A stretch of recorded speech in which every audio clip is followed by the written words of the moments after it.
Hey everyone, this is Miss Saunders here, and today we're going to be going over the 5 symptoms of unworkable language. These are 5 very common problems that I see or one sees in writing in general, and I think kind of getting an idea of what these 5 things are might help you ideally catch these problems in your own revision.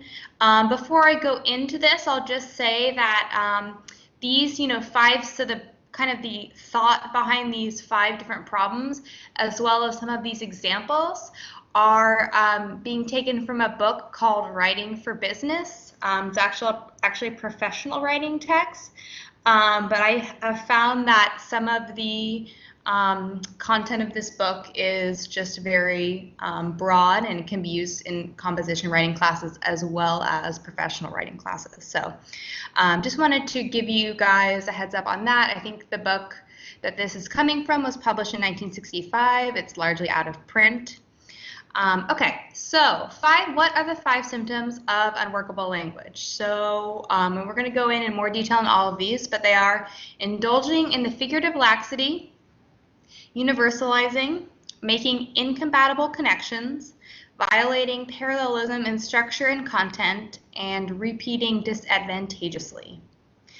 So the first one, indulging in the figurative laxities. So in this case, and this goes in line with some of the ideas that are brought up in George Orwell's essay, you want to avoid overused figurative expressions. For example, figures of speech called get off the ground or nip in the bud. You see how these are very, I guess, commonplace phrases. And I think it does come naturally to some of us to kind of write the type of language that we hear or that we read, that we experience often.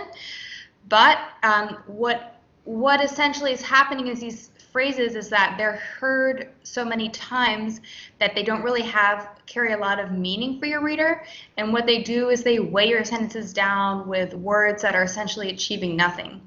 And, ideally, in most good writing is able to express the message in a minimum amount of words. So every word, every phrase that's in a sentence should be doing some work. And if you indulge in the figurative laxity or kind of use figures of speech, although I think it's natural to feel common or to use them or to feel that kind of inclination to use them and find yourself doing that sometimes, I think you just want to try to avoid it during revision and kind of cut stuff out, right? So if you find yourself using figures of speech in your writing, that's common, but I would say try to avoid it if possible. Also, you want to avoid using mixed metaphors. So the example they gave here is no one tool can sufficiently appraise every factor of company performance. So we see here they're kind of going off the metaphor with, the tool in the shed metaphor. However, you'll notice that after I read the sentence out loud, the meaning of it isn't very easily clear to the reader, right? You have to pause. Okay, you think about it, tool in the shed. Okay, they're kind of making a kind of play with words here.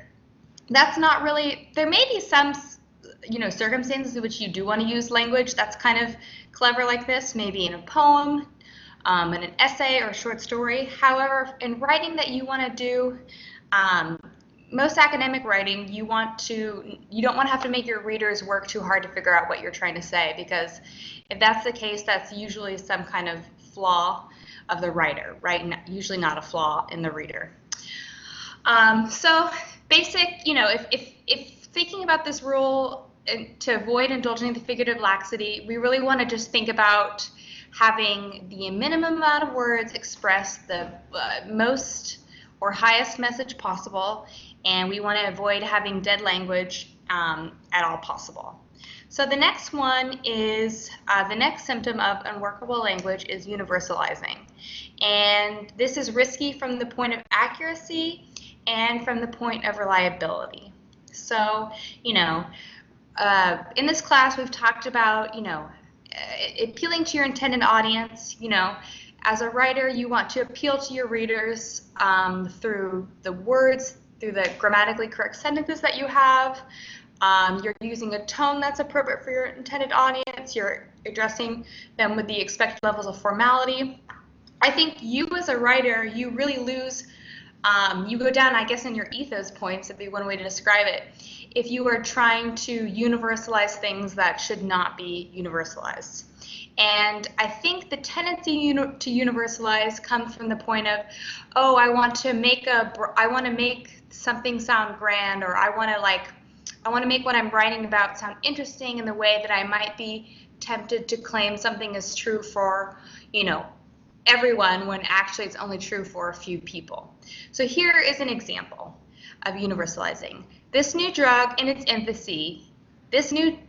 in its infancy, and like all anti-cancer available drugs, it is capable of producing serious side effects. So here, the writer says that all anti-cancer available drugs, are producing serious side effects, when that is in fact not true. So if you read a sentence like this, and as a reader you recognize the writer is writing something that's false, you are going to feel less inclined to keep reading, to have a high opinion of someone who's writing it, etc. So although you might be tempted to universalize either as a mistake or to try to kind of sound grand because you're writing something academically and it's going to be assessed most of the time, something to just watch out for when you're revising your own papers, I should say. Another one that is common is making incompatible connections. And I think this, as they say, symptom of unworkable language kind of stems from the same set of problems that I was talking about in terms of universalizing, where, in an essay, in an academic essay, you're usually trying to make connections through your analysis of evidence. And sometimes you might feel like you are rushing through for A, B, and C reasons. And it's usually around that time when you're not kind of slowing down and making sure you're carefully going from one idea to the next in the way that makes sense for your readers. That's the time when you might find yourself making incompatible connections. So here is an example. So because of the difficulty establishing a person's capacity, it is impossible to grade everyone on an individual basis. So again, like I mentioned before, when I read a sentence like this, because the relationship between the two clauses is not obvious to me, I have to pause and think about it for a second. So the first part, because of the difficulty establishing a person's capacity, okay. And then the second part, it is impossible to grade everyone on an individual basis. It's not clear to me how that first part segues or transitions naturally second, right? So this is a connection between two things that is incompatible. It's illogical. In poetry writing, you see someone might have one line, and then you might see someone do what's called a non sequitur, which is like transition to a new topic, without a lot of warning and hesitation. And that's kind of part of the poetic form, right? When you're writing essays, you want to make sure that you are dotting your I's, crossing your T's. You're connecting the dots for your readers in your analysis. And oftentimes, I think to make a compatible connection, it means that you have to think something through deeply enough to be able to do those kind of jumps. So the writing, I think the more you think about something, the more you have an idea for your essay thought through, the easier it will be to articulate it in language and in sentences that are grammatically correct, that make sense to your readers, and that are kind of logically moving through and avoiding any illogical connections. Then again, you might find yourself catching and revising these incompatible connections in your revision process, and that's okay. It doesn't matter how they are removed, but ultimately your final draft should have no incompatible connections or as few incompatible connections as possible. Okay, on to the next. So the next symptom of unworkable language is violating parallelism in the structure and content. So first of all, what is grammar parallelism? For those of you who haven't learned about it before, I definitely did not learn about this when I was in high school. So writing sentences, so parallelism is writing a sentence in the same grammatical structure. So here's several examples of parallelism. Although he aims to play, he wasn't very happy during the quarantine. Although the woman owned things, she still wasn't pleased with the free time. So we see that the syntactical structure of these sentences is very similar. We have two dependent clauses, right, to introduce the sentence, followed by an independent clause, and they are connected with a comma. So we have two sentences that are structured in very similar ways. That is grammatical parallelism.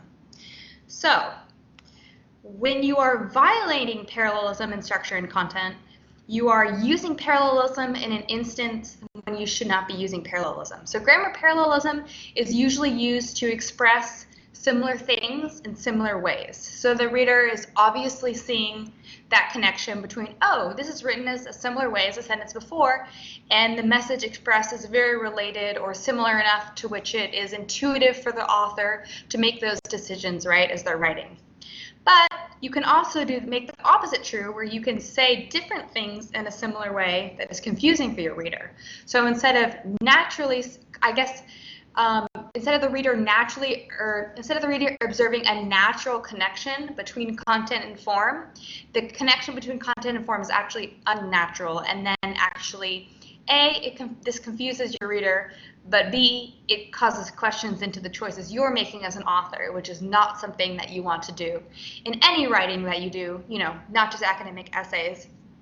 I should mention, these symptoms of unworkable language, these are, things that I think are all very useful for academic writing, but it doesn't just stop there. I think these are common problems and honestly, a lot of different types of writing. So professional emails, personal emails, etc. Okay, so here's an example one of a violation of parallelism in structure and content. So a financial, product, and legal analysis will be made. So financial, product, and legal are all structured, right, side by side. Very different things being put together as if they are the same, right? My mind has to I have to slow down when I'm reading the sentence, and my mind has to make some jumps, and I'm a little bit confused, especially by the legal. By the time my brain gets there, I'm asking questions about choices that the author is making. Example 2, we have metal, wood, and transportation are necessary to industry. Here I can see the relationship between metal and wood. I can see why those words are arranged in a similar way in the sentence. But by the time we get to transportation, that's abstract. Also, it's, this isn't as important, but it's a much longer word, more syllables. And I am completely confused why there is grammatical parallelism being employed there, when I think it's just not right. We also see how, both of these sentences both start out with a list in that way. So, and we see they're kind of different style of sentences. So we see grammatical parallelism happening on a macro and micro level within the sentences and between the two sentences. So the basic summary is, if you want to structure sentences in similar syntactical ways in a row, that's okay.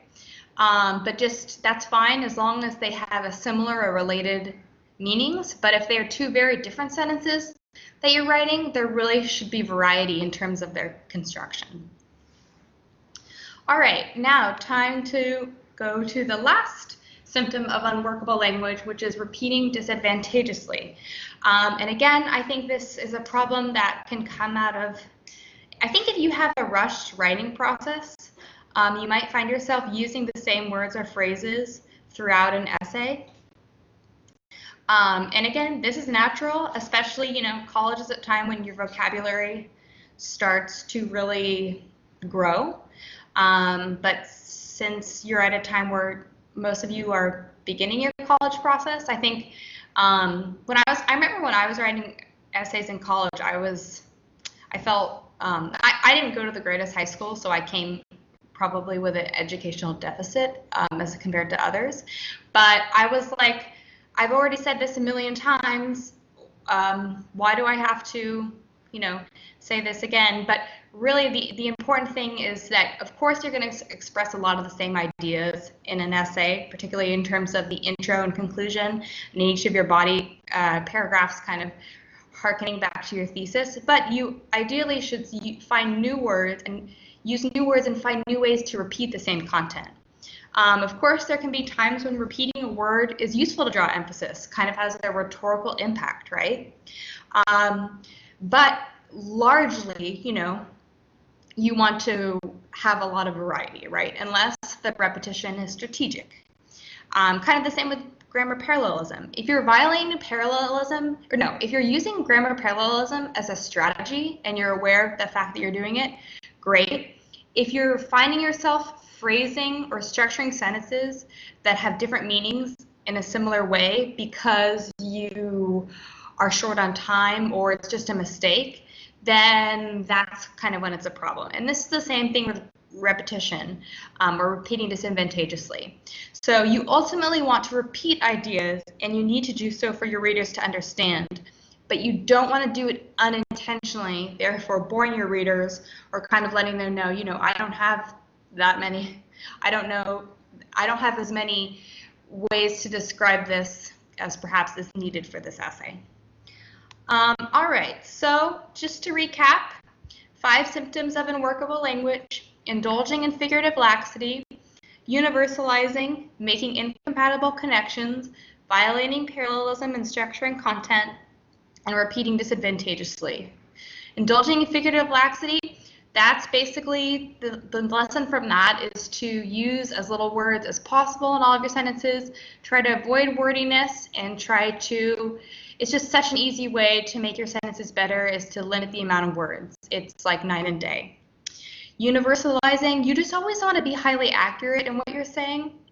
So if you especially in a college essay, if you universalize unnecessarily, it's going to really detract from your believability and your reliability as an author.